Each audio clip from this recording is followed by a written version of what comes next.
Today is May 1, Labor Day dito sa Pilipinas, International Workers' Day naman worldwide. It's also the Global Love Day today, so this should be the time of the year to show love and appreciation to our work. Pero iba ang storya dito sa Pilipinas kung saan mas marami na pa raw tayong dahilan para hindi mahalin ang trabaho natin kaysa sa mga paraan para mahalin ito. Mababang sahod, below minimum wage pa nga yung iba, mga hindi nababayarang overtime pay, night differential, holiday pay at 13th month pay. Pati government benefits tulad ng SSS, Pag-ibig at PhilHealth. Nandiyan din ang kawalan ng seguridad sa trabaho dahil sa endo, robotics, automation at AI. Problema rin ang kakulangan ng angkop na oportunidad sa mga tao na naayon sa kanilang hilig at pinag-aralan. Kaya ang iba ay nagtitiis na lang sa kung anumang trabahong pwedeng pasukin para na lang may kitaing perang pantawid sa araw-araw na gastusin.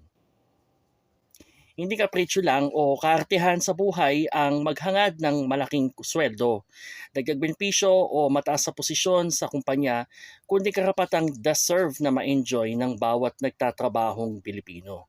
Kaya sa mga pinalat na magkaroon ng magandang trabaho, hindi man lahat sa atin ay boss ng sariling kumpanya, ay marapat pa ring maging biyaya sa kapwa nating naghahanap buhay. Ang simpleng pagtangkilik sa mga produkto at serbisyong inaalok nila, samahan pa ng pag-abot ng tip kung may extra money pa, ay mabisang paraan na sa kanila para mahalin at pahalagahan pang lalo ang kanilang hanap buhay. Ikaw, sa kabila ng mga hamon sa buhay at lipunan, gaano mo kamahal ang iyong trabaho?